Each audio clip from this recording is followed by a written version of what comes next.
Welcome back to another episode of the Student Athlete Sessions. Today, we are joined by the head coach of Washington University of St. Louis women's soccer, Coach Jim Conlon. He is fresh off his third national title with the school. They just went back to back in consecutive years and have a really strong program going there. Coach Conlon, thanks for joining the program. I appreciate you having me, Carl. It's great. Uh, we always like to start out, just share with the viewers where you are right now, what's going on for you. Well, we're trying to slow life down a little bit after the semester ended and obviously after the championship run, but really things are still going pretty fast right now, but definitely trying to take some family time in. It's great to have my daughter home from college. And so the four of us, my wife, son, and daughter, are just trying to have some days together, whether that's puzzling board games amidst their work schedule, and then see family. We're going to get back up to Chicago and Iowa over the break too to make sure we're with extended family as well. Yeah. Well, we appreciate you joining us during the holidays and during that family time, taking a step away to talk D3 soccer, both your own career. You were a soccer player at Loras, and then as a coach as well. You've been doing that for a long time. So let's get going with your process. And recruiting was probably different back in the day than what you deal with nowadays. But how did you end up at Loras, and what was that experience like there? Yeah, recruiting has definitely changed. There's no doubt about it. Since the mid '90s till now, like anyone, I had a very wide stretch net. I was fortunate to go to a quality high school in the Chicagoland area where going to college was the norm, and so I was all over the place, East Coast, West Coast. But went up and visited Loras based on a recommendation of one of my teachers in high school, and the coach at the time was Eric Johnson, and he was fantastic. Young coach, a lot of energy. The school fit what I thought I needed academically to thrive. Soccer, I had an opportunity to prove myself on the field. No guarantees were made.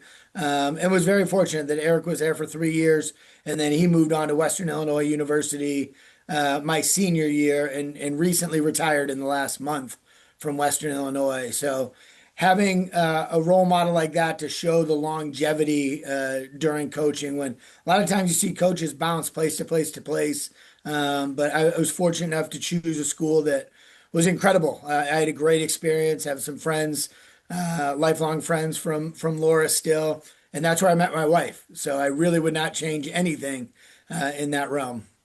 Yeah, it seems like you knocked it out of the park. You got the player sport, you got a degree, you met your life partner, and have some lifelong friends as well. So you can't really ask for much more than that. No, I cannot. You are absolutely correct. And yeah, and it seems like you also got the start of your coaching career, or at least this inkling that you wanted to coach. Where did that come from? Was that something you knew as a collegiate player, or something that you kind of grew into over your 4 years at Loras? Yeah, it's a great question. I kind of worked into it. I thought I was going to go through the business realm. That's what my father was doing. That's what my older brother was doing in college. But as the my college years played out, I was like, oh, what's this sport management thing? And I kind of coupled that with my business degree with sport management. And then one of the things, oddly enough, to me at the time, boys soccer and girls soccer are both spring sports in the state of Iowa, where I was used to boys soccer in Illinois being in the fall. So I was able to get into coaching during college, um, JV assistant coach, but understand how that works. Then dabbled into that intramural world of like how you refereeing, anything to get myself around sports. So whether that was working the games at Loras, being a referee on the side for youth soccer, very much integrated into the intramural world at Loras, but ultimately anything I could do to be around sports. And then graduated, there was a GA position open in sports information, but not soccer. And Dave Byer was great enough to allow me to be the sports information GA, but also coach. And at that point, we had just brought Dan Rother back. He was my teammate. He went away for a year, then came back to take that coaching position. So Dan and I really kind of took off he was the longtime Loras coach till a couple years ago, and decided to do some different aspirations within the sports world. But I've been fortunate enough to enjoy a sport and mentor people the way I had a great experience. Yeah, being able to give that back and then have it be your career. I mean, that's an amazing thing and an amazing gift from from an institutional perspective where it seems like all these little pieces around you at Loris knew who you were as a person, and then they were willing to give you the chance, whether it was that, SID work or you got your first assistant job in 1998 working at Loris. So it's something that we've heard from a lot of different guests who are current coaches is they got that first look at their undergrad institution, and it's kind of a unique thing to D3. It is 100%. And when I was there, the other part that I guess was unique is that's when we started the women's program at Loras. So as a player, I only knew, Coach Johnson coaching both of them, and then Coach Rothert and I coaching both of them. So when I went over to Wartburg and was the head coach of both the men and the women, that wasn't abnormal to me. That was just what we did to succeed. And in some ways, it turned out great because it allowed you to create a family bigger than just one team. And so, I was able to start seeing how that worked from its infancy at Loras as a brand new program, and then ultimately into my GA ship, and then ultimately into what I'm doing now. hmm What would take us behind the scenes, though? I mean, as a young coach doing two programs, D3 staffs are not big. I remember coming back from games and we'd get in late. It'd be like 11:30 or midnight, and the assistant's first job was to take all the sweaty jerseys straight to the locker room or the washing machine and get those things going so that we could have them for the weekend game. Um, Yeah. what were some of those stories or some of those things that stick with you from that time at Wartburg? Yeah, I think the nice part is at Loras, Wartburg, and WashU, I have always had a full-time equipment person. So I have actually not had to do laundry on a regular basis. But when I did get hired at Wartburg, originally I applied for the part-time men's position. That then they had a residence hall director open, and so I'm like, oh, let me apply for that. And then their part-time women's soccer coach resigned to move to Colorado, and so I went in. I was like, well, wait a second, if you want this to be successful, Loras was winning at a pretty high rate at that time. Why don't you give them all to me? I'll be the residence hall director, the men's coach, the women's coach, and I did not have an assistant, not even a part-time assistant. And so Wow.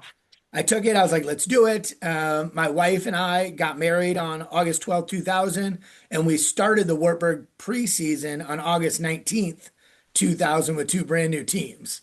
So we went on that adventure. I did know that one of my good friends, Jason Woods, was just finishing his undergraduate degree and actually attending the University of Northern Iowa, which was only about 15 minutes away.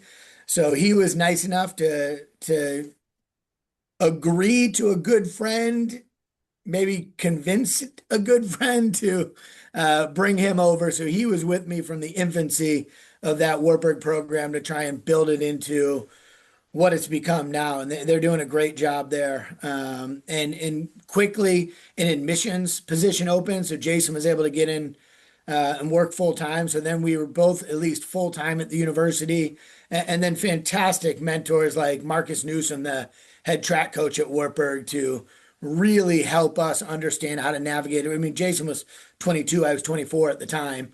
And currently, Jason's the vice president of a university now.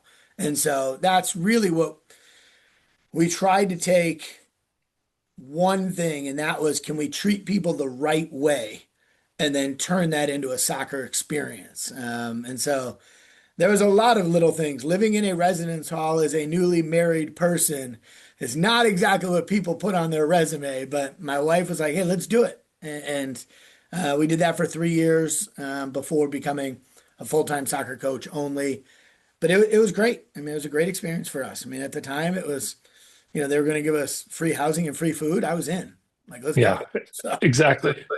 Some things don't get old as college athlete. You still value the food. correct. Yeah. And like you mentioned, the results kind of speak for themselves. You are you getting some feedback? No, I'm good. Okay, great. The results at Wartburg speak for themselves. You were able to take the men's team to five straight NCAA tournament appearances. You took the women's team to their first ever NCAA tournament.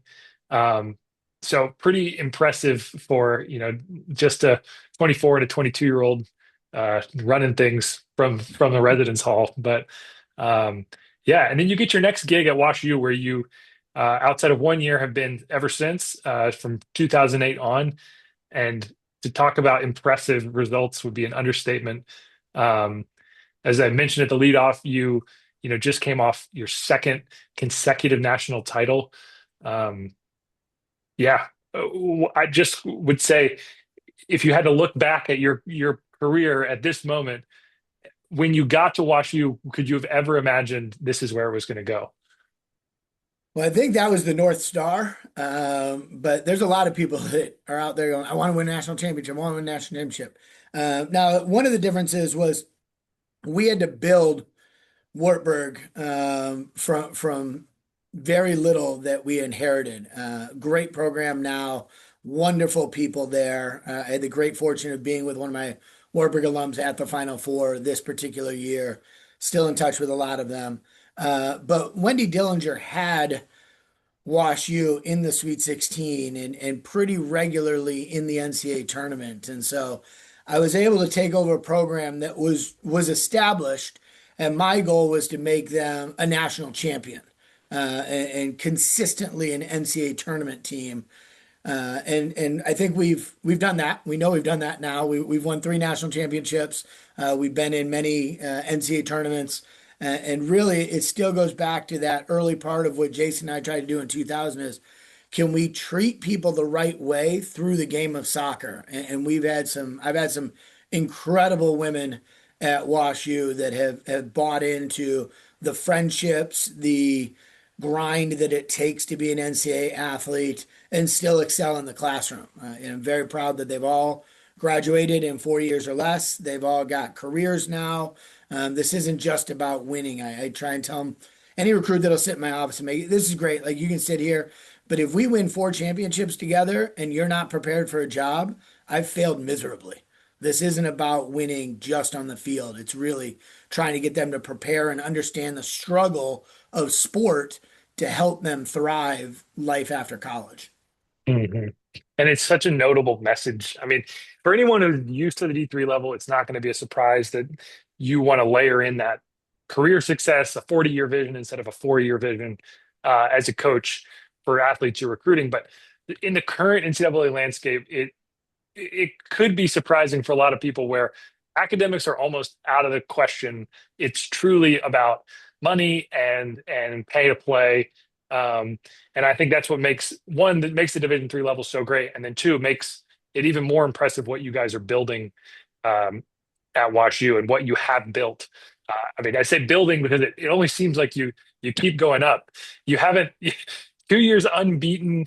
Uh, Olivia Clemens was the National Player of the Year this year. Was she also the National Player of the Year as a freshman?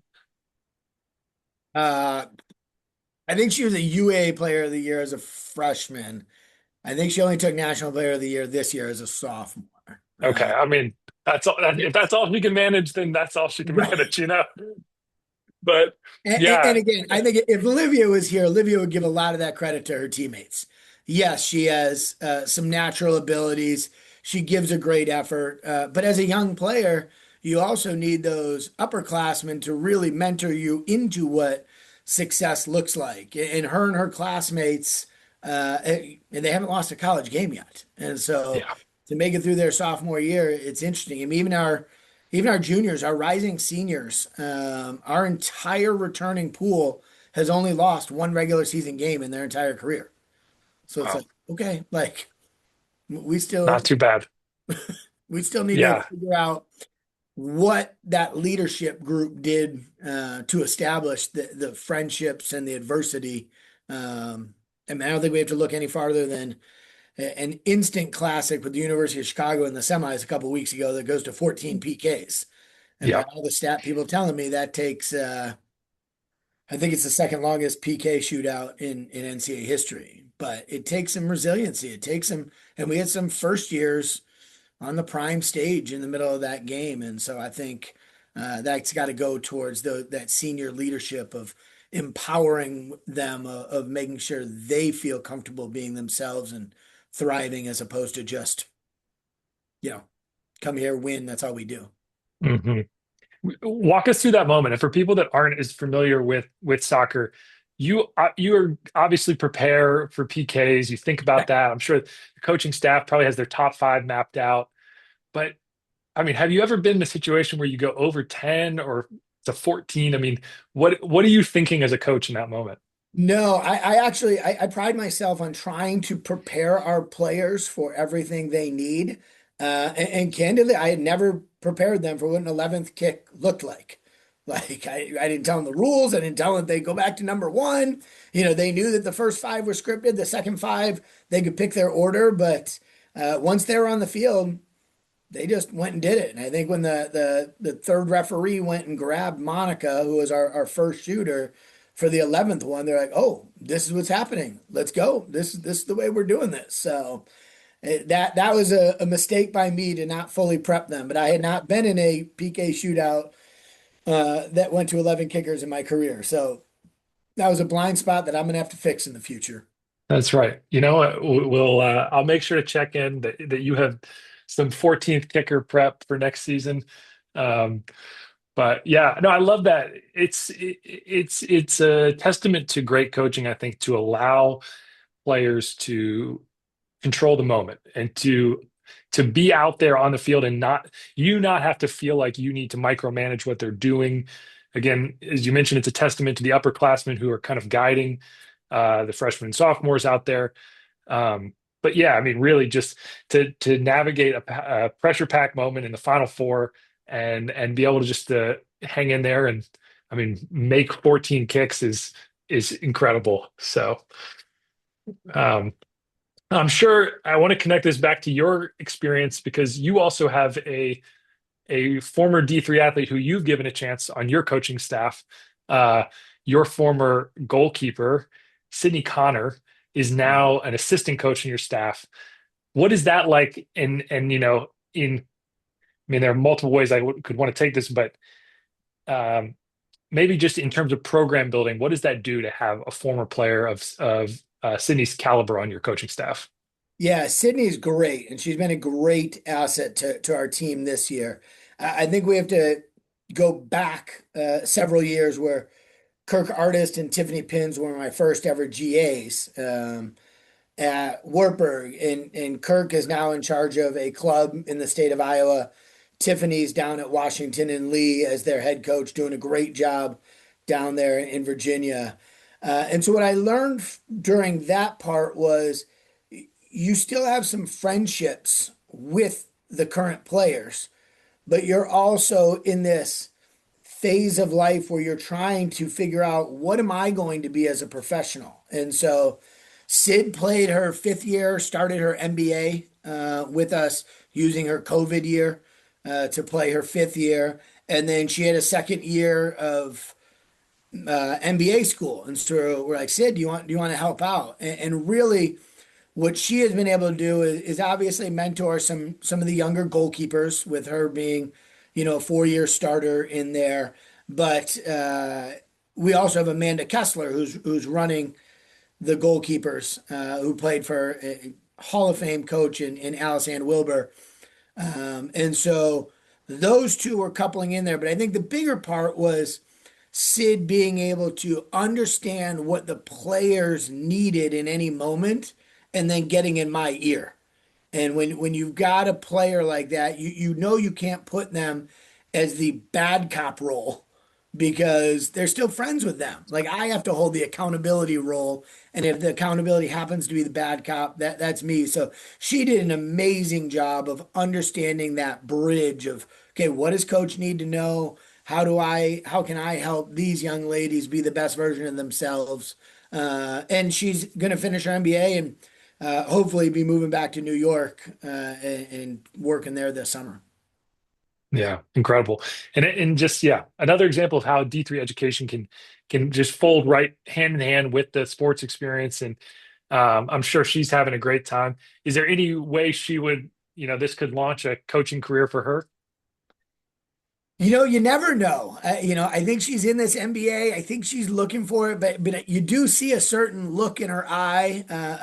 Sid is an amazing human being that we would be lucky for her to get into the coaching world because the way she would treat her players, the way she would mentor her players would be second to none. I mean, she would be way better than I would be, and just have this innate understanding of how to help young people thrive. So.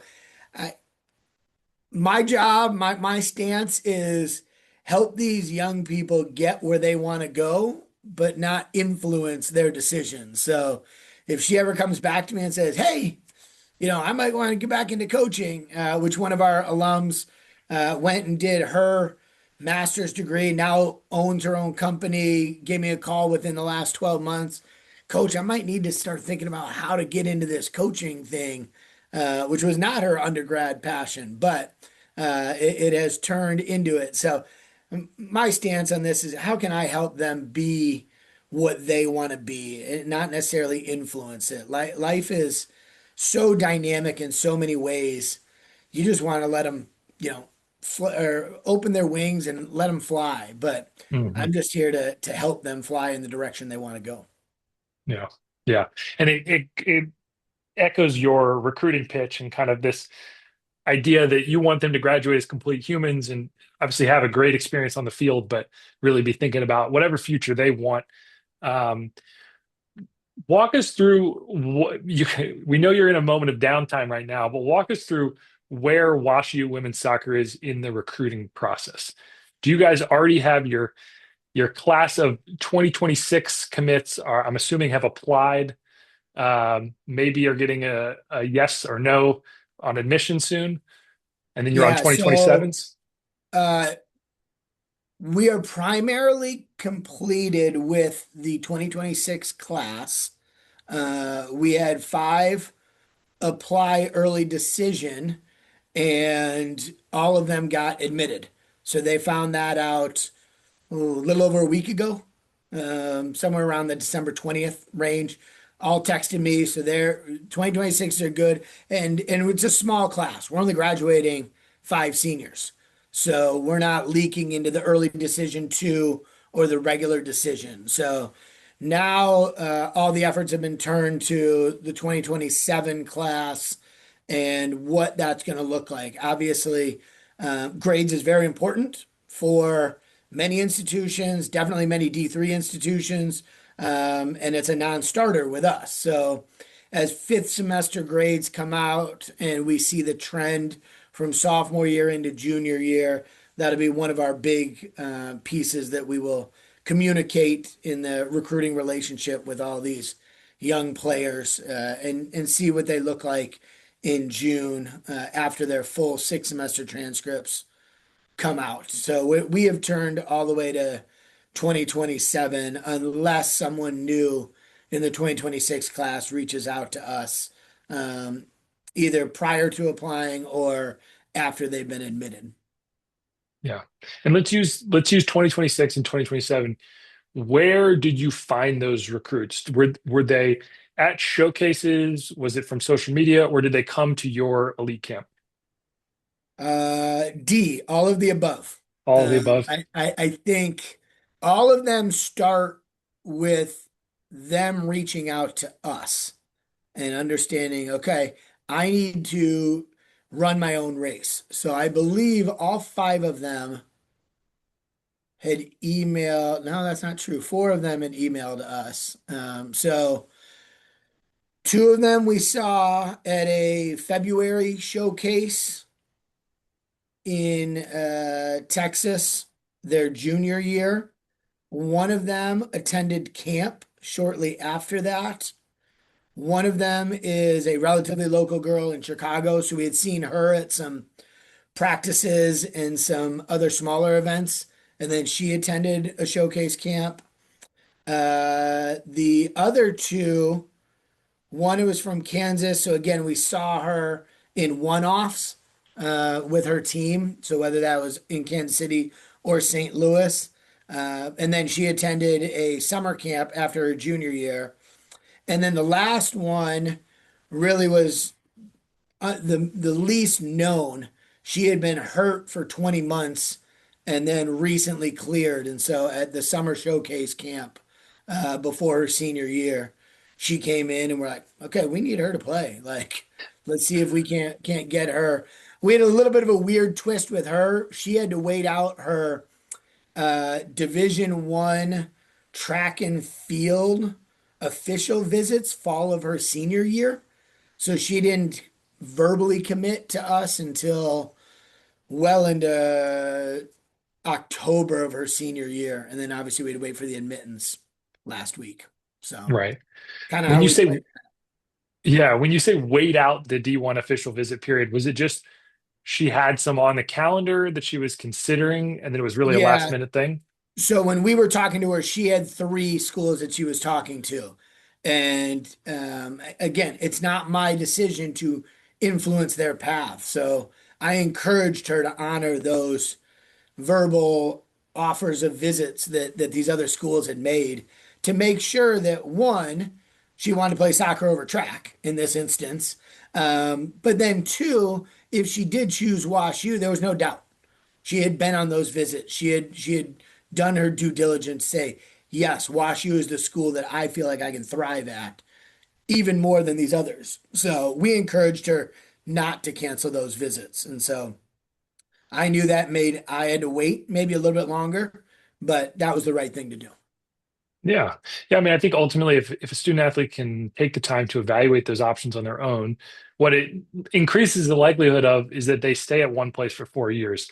And as we've already discussed with your experience at Loras, that leads to way better benefits than maybe walking out the door and transferring a couple times, or you don't meet your spouse, you don't get your start in coaching, Right. you don't you Right. don't have all these incredible things that happen to you if you step away for before you graduate or transfer to another institution. So Right. I think that's a great perspective.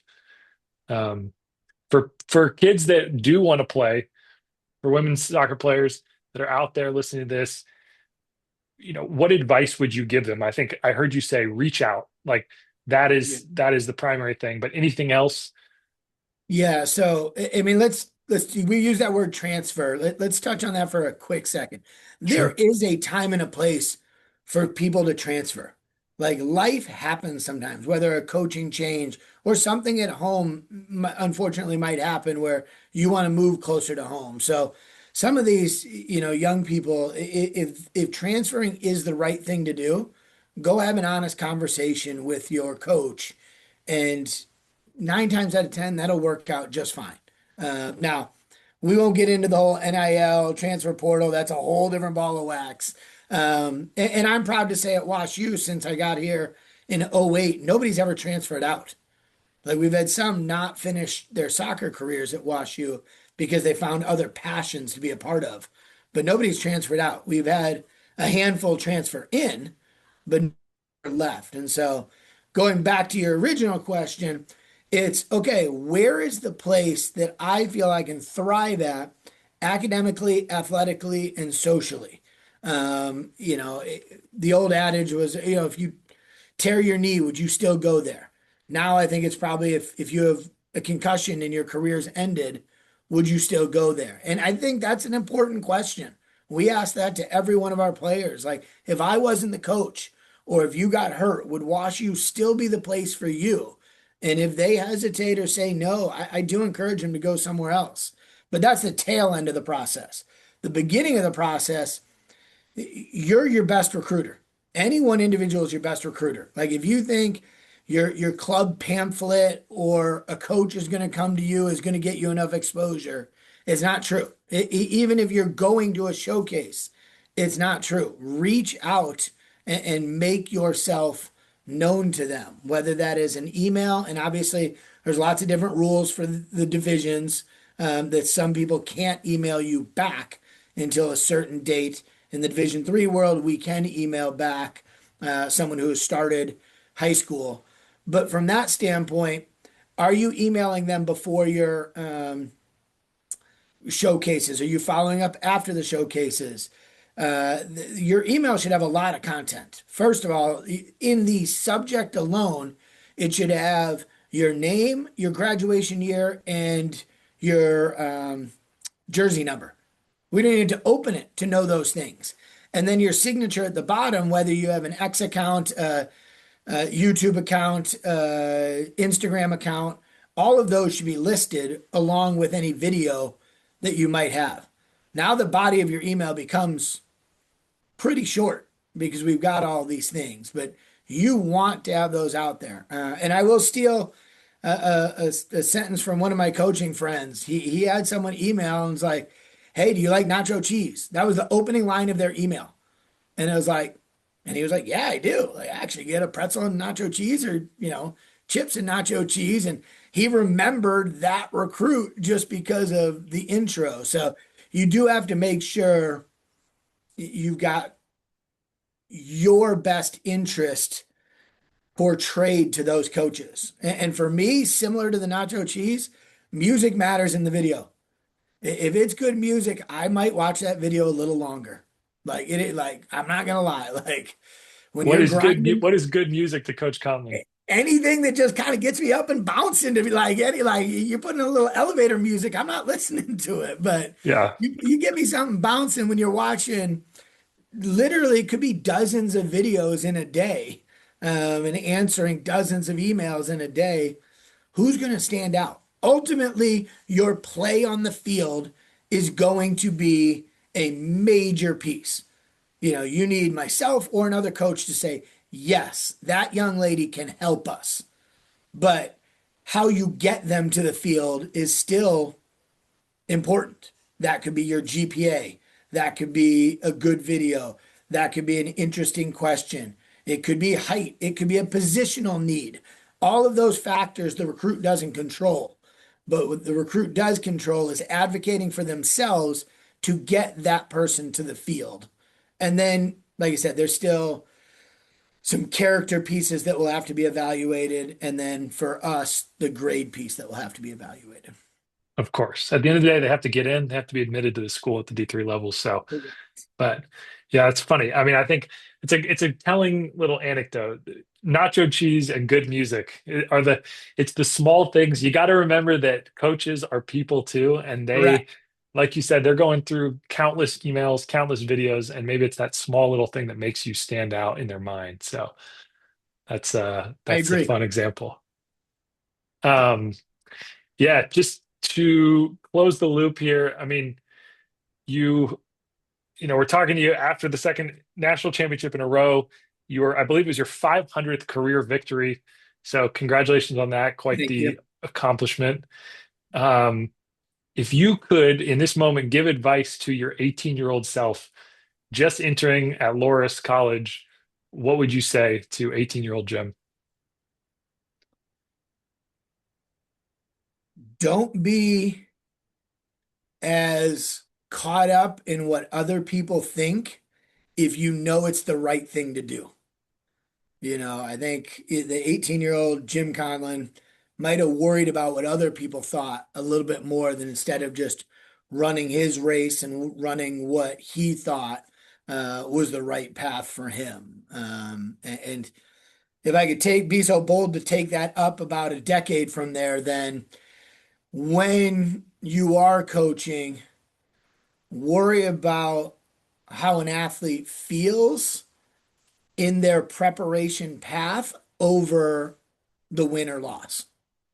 Yes, we have to win. And in some cases, it is win or get fired. I'd like to think there's still a lot of athletic programs around the country that are still under the education umbrella as opposed to the business umbrella, where they do have some time and flexibility that if you lose a game or two, heck, if you even lose half of your games in a year, the development of these young people is still the priority of why they show up to work. So don't be so concerned about the win as much as the people along the journey. Hmm. Both excellent pieces of advice. Focus more on what you think is the right thing to do and the process. I like both of those. Um, well, Coach Colin, thanks for joining us. And appreciate you again taking time out of your this holiday season to impart some wisdom on us. I don't know if it's wisdom, but I appreciate you having us, and just thankful that I get to get out of bed every day and truly don't go to work. What I do isn't work. It's fun. It's a vocation. It's a chance to impact lives, and I'm very blessed to have a very extended soccer family as well as a very supportive blood family in my own, as well as my parents and my in-laws. So I'm very grateful to be in the position I am. I just hope that everyone finds the path that brings them joy in life. Yeah. Well, it sounds like you're helping each class of women soccer players at WashU do that for themselves in their own lives, and I think that's all you can ask for. So, we really appreciate the time. This has been another episode of the Student Athlete Sessions. Again, Coach Conlon got his start out at Loras as a men's soccer player himself. Now he's doing it as a coach. If you want to go back and listen to past episodes, you can wherever you get your podcasts. And always make sure to recommend who you want us to talk to next, and we'll try to make it happen. We actually have another WashU women's soccer player coming up. We won't share who that is yet, but in a future episode, so that'll be a fun one. But Coach Conlon, thanks again, and congrats on the most recent national title. Thank you. Appreciate it.